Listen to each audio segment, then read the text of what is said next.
1400 एकड़ जमीन थी गरीबदास जी की, इतने बड़े किसान थे।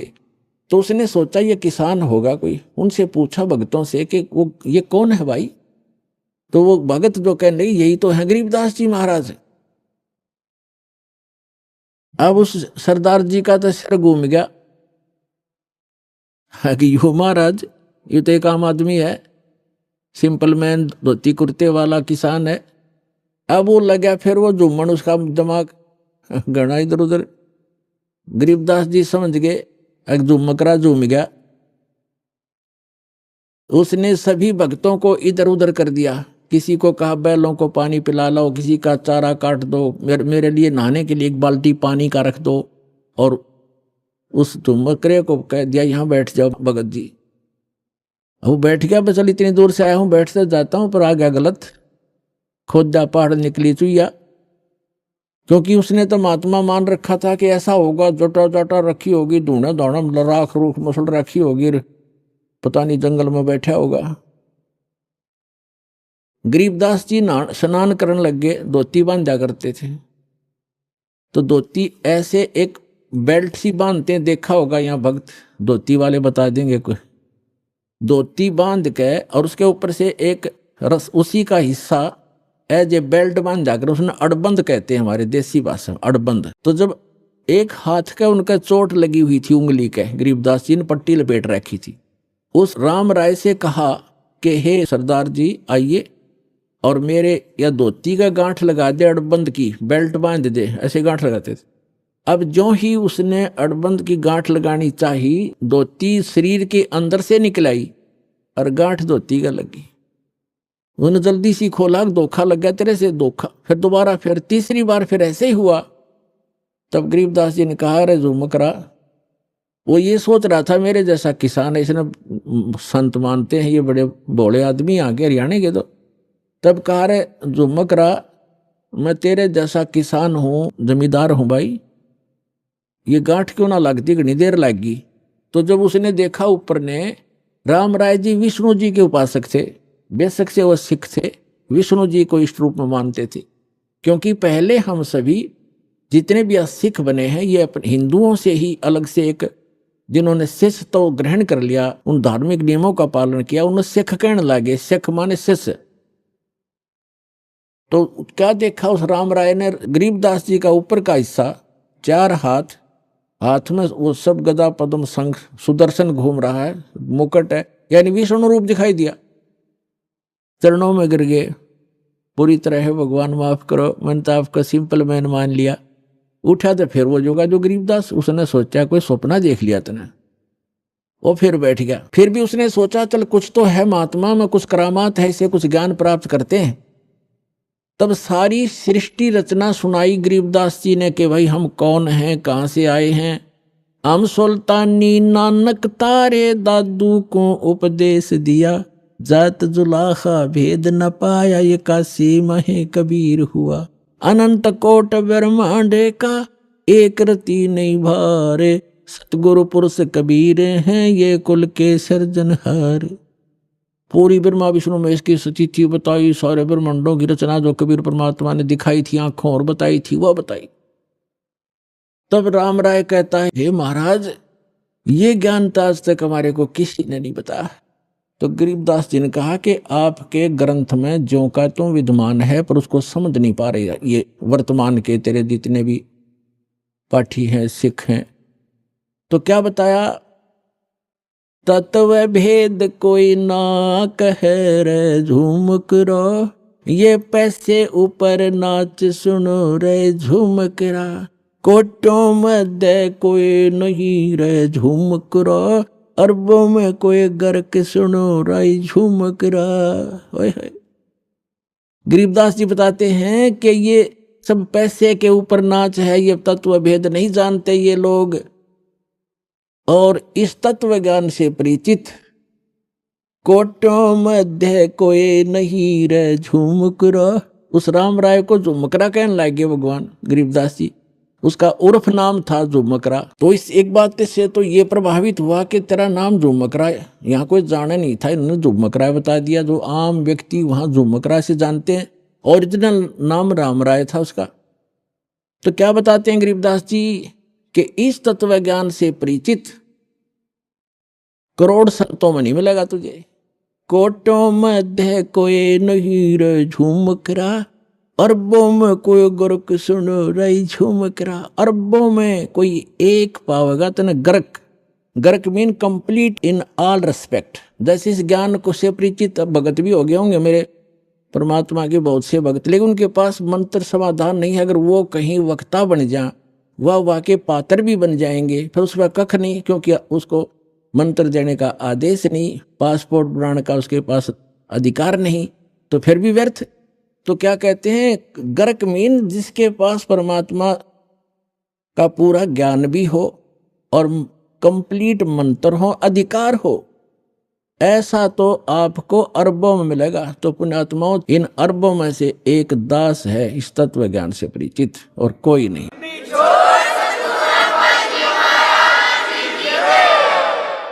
अब हम आज का प्रसंग पूरा करते हैं। अब कहते हैं 7वें अध्याय के 18वें मंत्र में गीता ज्ञानदाता अपनी गति को भी अनुत्तम क्यों कहता है, घटिया क्यों कहता है। इसका यह है कि जन्म मृत्यु ये खुद कहता है गीता ज्ञानदाता 4थे अध्याय के 5 और 9 श्लोक में, दूसरे अध्याय के 12वें श्लोक में, 10वें अध्याय के दूसरे श्लोक में, कि अर्जुन तेरे और मेरे बहुत जन्म हो चुके हैं, आगे भी होते रहेंगे और पहले भी हो चुके हैं। इसलिए 18वें अध्याय के 62वें श्लोक में कहता है, अर्जुन तू सर्वभाव से उस परमेश्वर की शरण में जा, उसकी कृपा से परम शांति को, सनातन परम धाम को प्राप्त होगा। तत्वदर्शी संत खोज ले, उससे वो ज्ञान और समाधान प्राप्त होगा। तो तत्वदर्शी संत नहीं मिलेगा तो ऐसे ही जन्म और मृत्यु तेरे भी रहेंगे, मेरे उपासक के भी रहेंगे, मेरे भी रहेंगे, वो खुद कहता है। तो अब ये 7वें अध्याय के 18वें श्लोक में कहता है मेरी गति भी अनुत्तम है, घटिया है, क्योंकि जन्म मृत्यु तेरी भी मेरी भी। ब्रह्म साधक ब्रह्मलोक में जाता है। 8वें अध्याय के 16वें श्लोक में कहा कि ब्रह्मलोक पर्यंत भी ये प्राणी सभी पुनरावृत्ति में है, इनका भी जन्म मृत्यु होता ही रहेगा। और जब जहां जन्म मृत्यु होगा, युद्ध करना होगा, वहां शांति नहीं हो सकती। तो यहां कहता है अनुत्तम क्यों बताया, अपनी गति को, अपने यानी ओम नाम के जाप से ब्रह्म प्राप्ति को भी अनुत्तम गति बताया है। किस लिए, इसका उदाहरण देते हैं। एक चुनक नाम के ज्ञानी आत्मा थे, समर्पित भगवान पे, और साधना और ज्ञान वही वेद और इन अधूरे गुरुओं वाला, हठ योग ब्रह्मा जी वाला, ओम नाम वेदों वाला, ये साधना किया करते थे, सभी करते रहे। उन्होंने भी ऐसी साधना के लिए हजारों वर्षों तक सूख के काटा होगे, बड़ी बड़ी पलकें होगी, बड़े बड़े बाल होगे परमात्मा पाने के लिए। लेकिन गीता अध्याय नंबर 11 के श्लोक 47-48 में गीता ज्ञानदाता स्पष्ट करता है कि अर्जुन मेरी प्राप्ति यानी ब्रह्म की प्राप्ति, भगवान प्राप्ति, ना वेदों में वर्णित विधि से, ना किसी मंत्र से, ना जप से, ना तप से कोई नहीं कर सकता, उससे हो ही नहीं सकती वेदों में वर्णित विधि से। तो जिस कारण से इन ऋषियों ने वेदों से मंत्र ओम लिया, उसकी साधना हठ योग ब्रह्मा जी से लिया, साधना करने लगे, उसे भगवान तो मिलना था ही नहीं, वो स्पष्ट कर रहा है। तो उससे सिद्धियां आ गई इनके अंदर, और उन सिद्धियों के आधार से ये प्रभु पाक गए अपनी एक दूसरे, जैसे अगस्त ऋषि में सिद्धि थी 7 समुद्रों को पी लेना, ये कोई छोटी सिद्धि है। 7 समुद्रों को एक घूंट में ऐसे चलू भर कर और सारे सुखा दिए थे, ऐसी सिद्धि होती है आध्यात्मिक शक्ति। लेकिन ये भगवान नहीं हो सकता इन सिद्धियों से, और फिर वापस कुरला कर दिया तो 7 समुद्र भर गए। तो कहने का भाव ये है कि ये तो सिद्धि है, परमात्मा की साधना करने से थोड़ी बहुत ये बैटरी चार्ज हो जाती है, जिसे कुछ चमत्कार दिखा देते हैं। इन्वर्टर में पंखा चल पड़ा, लाइट चल पड़ी, छोटा मोटा रोशनी होगी, मोटर नहीं चला सकता इन्वर्टर जो 10 पावर हाउस पावर की। तो ये छोटे मोटे इन्वर्टर बन गए, और बैटरी चार्ज हुई, फिर डिस्चार्ज कर दी, वो खत्म हो गए, पशु बन गए। तो कहने का भाव ये है, ऐसे ही चौनक ऋषि थे, इन्होंने सिद्धियां प्राप्त कर ली, और इतनी सिद्धि होगी कि आम सिद्ध पुरुष भी उसका अगर नतमस्तक होने लगा, बड़ा बोलबाला हो गया। एक मानदाता चक्रवर्ती राजा था। चक्रवर्ती राजा का अर्थ होता है जिसका पूरी पृथ्वी पर शासन हो, और उसके अंतर्गत छोटे छोटे नवाब राजा लोग होते हैं, वो उसको टैक्स देते हैं, उसके पराधीन होते हैं, उसके आदेश से चलते हैं, सब कार्य करते हैं। और 2-4 वर्ष के बाद वो क्या करता है राजा, ये देखने के लिए कि मेरे शासनकाल में मेरी पराधीनता कोई अस्वीकार तो नहीं कर दिया, यानी मेरे अपने आप में स्वयंभू कोई राजा ना बन गया हो, उसके लिए एक घोड़ा छोड़ते हैं जो राजा का निजी घोड़ा होता है, और उसके आगे एक पंपलेट लटका दिया जाता है कि जिस भी राजा को मानधाता चक्रवर्ती राजा की पराधीनता स्वीकार ना हो, इस घोड़े को पकड़ के बांध ले और युद्ध के लिए तैयार हो जा। राजा के पास 72 करोड़ सेना है, ये समझो सिंपल भाषा में। 72 अक्षौणी का तो वैसे अलग से होता है, जैसे इतने घुड़सवार, इतने रथ वाले, इतने फलाने हाथी वाले, वो मिलाकर के सारा होता है, हम सिंपल भाव से समझते हैं। 72 करोड़ सेना है, 72 अक्षौणी। वो घोड़ा चल पड़ा, पीछे सैनिक थे, सैनिक घोड़ों पर, घोड़ा खाली, और वो चल रहा अपनी मर्जी से, कहीं से जा रहा, किधर ही जा रहा। तो जाते समय भी चौनक ऋषि ने देखा कि घोड़ा खाली जा रहा है, बाकी वे सवार बैठे, क्या कारण है। लेकिन वापस जब आए तो भी वहीं से आगे वो कुदरती सारी पृथ्वी पर घूम के 1-2-4 वर्ष के बाद तो ऋषि ने पूछा कि सैनिकों ये घोड़े पर सवार क्यों नहीं कोई। तो सैनिकों ने बताया कि ये राजा मानदाता चक्रवर्ती राजा का घोड़ा है, इसमें कोई बैठ नहीं सकता। और इसके गले में क्या लिखा है, ऋषि ने पूछा। सैनिकों ने उत्तर दिया, इसके गले में ये लिखा है कि जो इस घोड़े को पकड़ेगा उसने राजा मानधाता जी के साथ युद्ध करना पड़ेगा, और राजा के पास 72 करोड़ सेना है। ऋषि ने पूछा, क्या किसी ने नहीं पकड़ा। तो सैनिकों ने कहा, कौन पकड़े, उसकी जाड़ फोड़ दे हम, पिलाया किसी की मां ने दूध। ये सैनिक भी एक आधा अगर मुंह फटे। तो उसने, ऋषि ने सोचा राजा को अभिमान हो गया, इसका अभिमान ठीक करते हैं। बता, ऋषि का राजा के अड़न का के तो क्या ऋषि है वो, ऋषि माने अच्छी आत्मा, वो तो गधा है बे, मतलब पंगा पा लिया।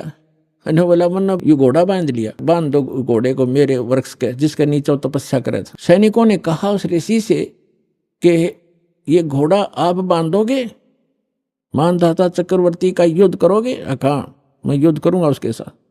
सैनिकों ने कहा, कंगले तेरे दाने खाने को नहीं, तेरी क्यों सामत आई है, चुप करके अपनी भक्ति कर, और माला फिर क्यों मरे तू, बेआई मौत क्यों मर रहा है। उसने चुनक ऋषि ने कहा कि तुम राजा के से जाके कह दो कि चुनक ऋषि ने तेरा युद्ध स्वीकार कर लिया। अब सैनिकों ने आकर के राजा को नमक मिर्च लगाई और कहा कि आज एक व्यक्ति ने हिम्मत की है आपका युद्ध उठने की, और कल को दूसरा बकवाद करेगा। Rajan, nip the evil in the bud, बुराई को स्टार्ट में ही खत्म कर देना चाहिए। राजा ने फिर कह दिया, जाओ। तो उस 72 करोड़ की 4 टुकड़ी कर ली। 18 करोड़ सेना एक आदमी को मारने के लिए भेज दी, चुनक ऋषि को। और चुनक ऋषि ने क्या किया, अपनी जो साधना करी थी, सारे जीवन में डले डोए थे, उसकी 4 पुतली बना दी, एटम बम बना लिए सिद्धि तय। एक एटम बम छोड़ दिया पुतली, उसने कत्लेआम मचा दिया। घड़ियां पुतली होगी हजारों करोड़ों की संख्या में, और कत्लेआम मचा दिया, और वो खत्म हुई सिद्धि। वो तो जो निकल गया बम। राजा ने दूसरी टुकड़ी 18 करोड़ की भेज दी, ऋषि ने दूसरी पुतली भेज दी। ऐसे 72 करोड़ सेना का नाश कर दिया, कत्लेआम कर दिया। किसने, उस चुनक नाम के ब्रह्म उपासक ने, उस काल के उपासक ने, ब्रह्म के उपासक ऋषि ने। अपने आत्मा चाहे तो गोली से मार दे, और किसी के पास वचन की ताकत जंतर मंत्र है उससे मार दे, भगवान के दरबार में दोनों दोषी बराबर होते हैं। अब इसके विषय में सूक्ष्म वेद में परमात्मा ने अमरवाणी में कहा है, सच्चिदानंद घन ब्रह्म की वाणी में, कि 72 अक्षौणी क्षय करी वो चुनक ऋषिश्वर एक, ये दे धारे जोरा फिरे भाई सभी काल के बेखे। 72 अक्षौणी खा गया वो चुनक ऋषिश्वर एक। मानधाता राजा की 72 करोड़ सेना का नाश कर दिया। किसने, उस चुनक ऋषिश्वर अकेले ने। ऋषिश्वर जैसे मुनि और मुनिवर और मुनीश्वर, एक तो मुनि आम साधक, और मुनिवर उन साधकों में श्रेष्ठ मुनि, और फिर मुनीश्वर, उन श्रेष्ठ मुनियों में भी परम श्रेष्ठ, यानी उस मुनीश्वर ऋषिश्वर ऋषिश्वर, उस तीसरे नंबर के गुड बेटर बेस्ट, उस बेस्ट, यहाँ के बेस्ट जाने जाने वाले ऋषि के ये कर्म है 72 करोड़ सेना खाली। ये सूक्ष्म वेद में परमात्मा बता रहे हैं। 72 अक्षौणी खा गया वो चुणक ऋषिश्वर एक, ये दे धारे जोरा फिरे भाई सभी काल के बेखे। जोरा माने मौत, जरा माने बुढ़ापा, यहां अंतर समझना कदे भूल जा। जोरा मीन संत भाषा में जोरा माने मृत्यु। कहते हैं ये दिखे संत ऋषि महर्षि, ये तो चलती फिरती घाल है। ये दे धारे मौत फिरे, ये संत नहीं, ये मौत है। ये सभी काल के भेख, ये ब्रह्म के साधक, ब्रह्म तक के पुजारी, ये सभी काल के भेख, दे धारे जोरा फिरे या मौत फिरे, चलती फिरती मनुष्य रूप में इतने मानस मार दिए, तुम इनको महर्षि कहते हो। तो यहाँ गीता ज्ञानदाता भी कहता है कि ये ऋषि हैं तो नेक, लेकिन तत्वदर्शी संत ना मिलने से मेरे वाली अनुत्तम घटिया साधना में लीन रहे, गति में लीन रहे। अब क्या बनेगा? ओम नाम के जाप से ये ब्रह्मलोक जाएगा, और जो सिद्धि की थी, जो साधना तपस्या की, से ये राजा बनेगा। और जो इसने 72 करोड़ सेना मार दी, वो बैड अकाउंट अलग से लिखा जाएगा, वो फिर इसको भोगना पड़ेगा। जैसे ये ओम नाम की साधना से ब्रह्मलोक में जाएगा, वहां अपनी पुण्य समाप्त करके इस मंत्र के जाप का नाश करके कमाई का, ये वापस आएगा, राजा बनेगा पृथ्वी पर। फिर खूब पाप कमाओगा। राजा शिकार करते हैं, अपने अहम के कारण दुनिया मरवा डालते हैं, कत्लेआम कर देते हैं अपने राज्य के लिए, वो पाप इसके बुरे में लिखे जाएंगे। फिर ये कुत्ता बनेगा और इसके सिर में कीड़े पड़ेंगे, इस ऋषि चुणक का। और जितने सैनिक मारे थे वो गिन गिन का बदला लेंगे इसका। तो यहां कहते हैं फिर ये खाक मुक्ति हुई। 18वें अध्याय के 62वें श्लोक में कहा कि तू सर्वभाव से अर्जुन उस परमेश्वर की शरण में जा, उसकी कृपा से तो परम शांति को, सनातन परम धाम को प्राप्त होगा। 15वें अध्याय के 4थे श्लोक में कहा कि परम संत की प्राप्ति के उपरांत, तत्वदर्शी संत की प्राप्ति के उपरांत परमात्मा के उस परम पद की खोज करनी चाहिए, जहां जाने के बाद साधक लौटकर फिर संसार में कभी नहीं आते, और केवल उसी की भक्ति करो। तो यहां जो ब्रह्म तक के साधक हैं, इसलिए 7वें अध्याय के 18वें श्लोक में गीता ज्ञानदाता कहता है कि ये ज्ञानी है तो अच्छी आत्मा, परमात्मा के लिए समर्पित है, लेकिन तत्वदर्शी संत ना मिलने से ये मेरे वाली अनुत्तम गति में, घटिया गति में लीन रहे। इनको वो संत नहीं मिला जिसकी साधना करके उस स्थान को प्राप्त कर लें जहां जाने के बाद साधक फिर लौटकर कभी संसार बन जाते। तो वो संत ये दास है पुण्यात्माओं। आज समझ में आ जाओ, थारा से फेर आइयो। जितना लेट आओगे उतना पछताओगे, जल्दी आओ, अपना कल्याण कराओ। बोलो सतगुरुदेव।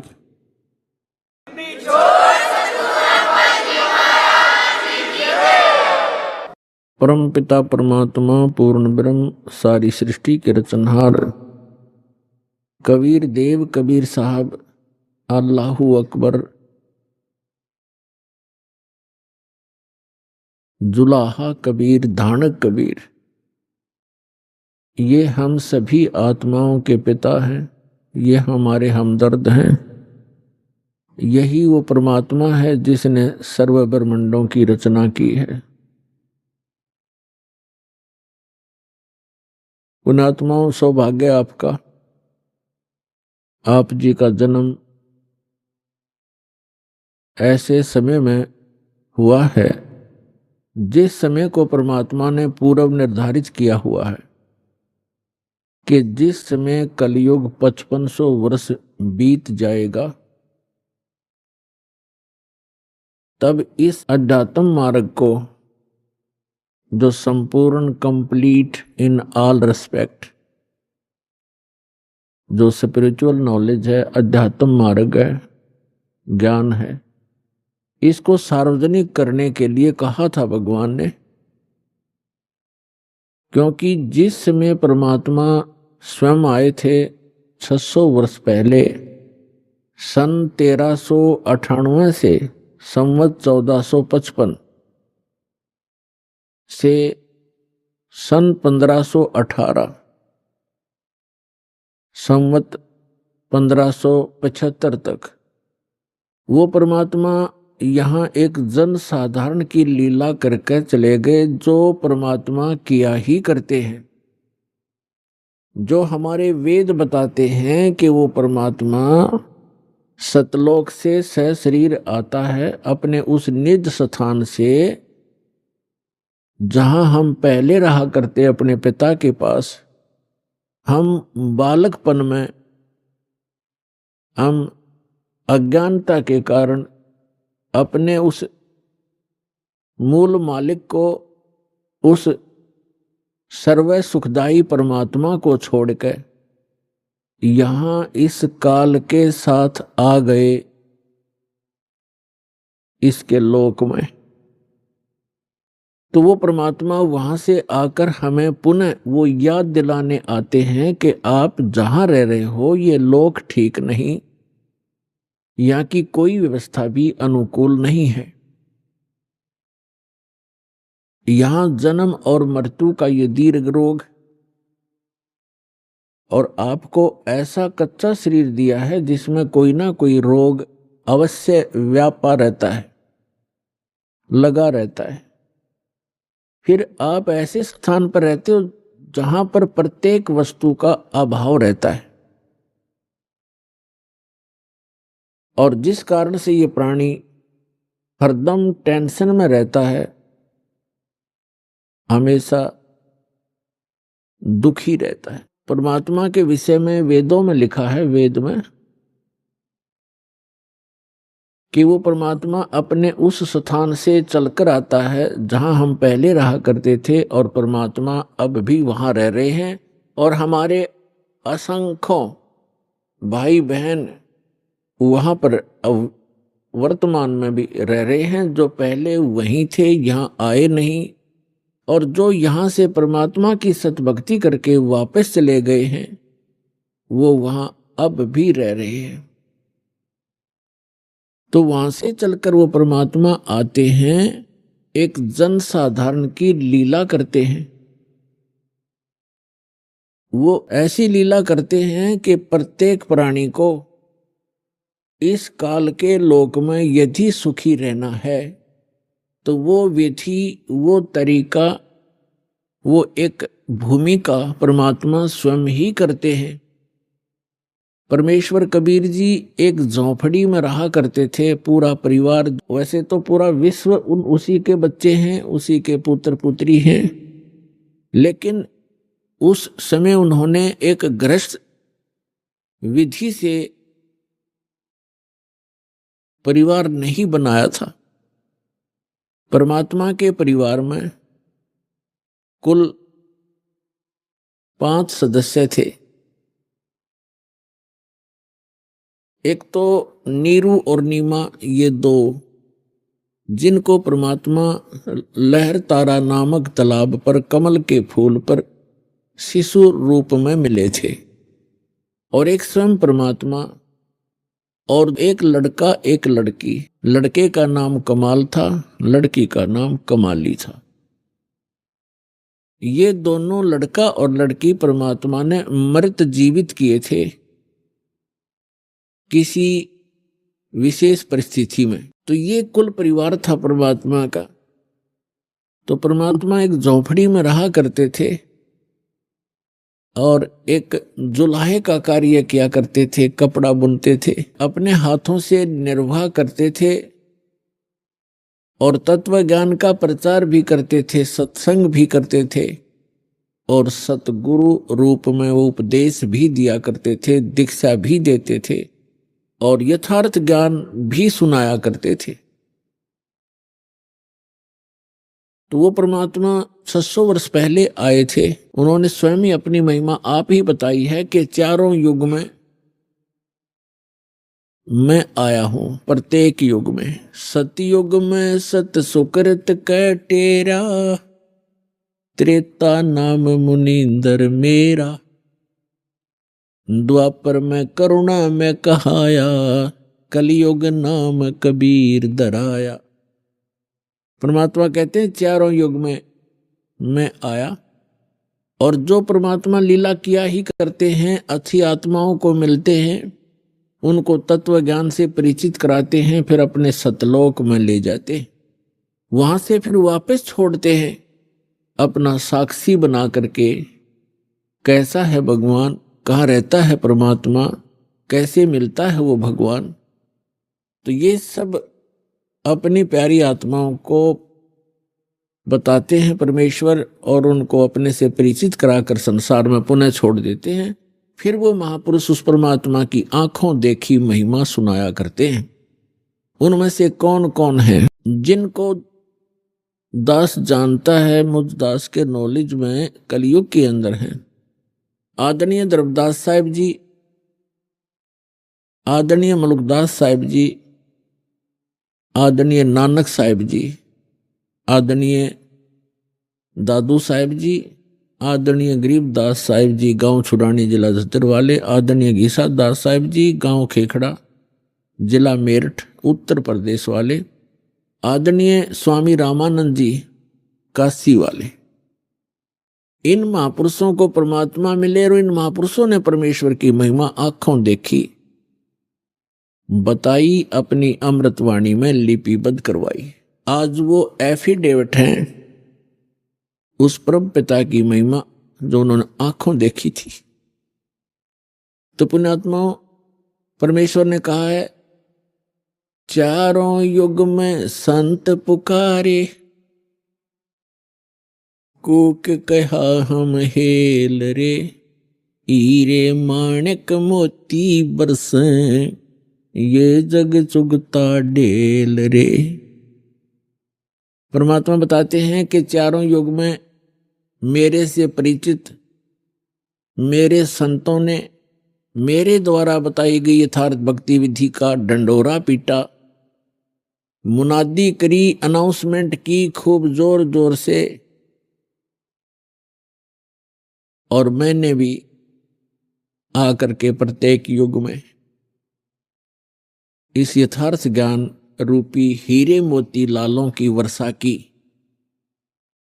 लेकिन हम पर विश्वास ना करके इन काल के दूतों, नकली आचार्यों, शंकराचार्यों और इन झूठे गुरुओं पर विश्वास करके पूरा मानव समाज वर्तमान में डले ढो रहा है, कंकर पत्थर कौड़ी इकट्ठी कर रहा है लाल के स्थान पर। अर्थात यथार्थ ज्ञान और यथार्थ भक्ति विधि, ये तो है हीरे मोती और लाल यानी बहुमूल्य, ये हैं वास्तव लाभ देने वाले।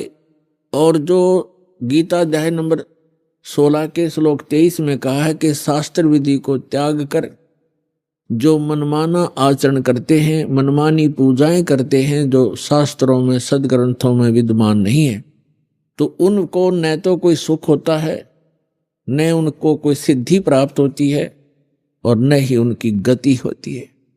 अर्थात व्यर्थ, यूजलेस।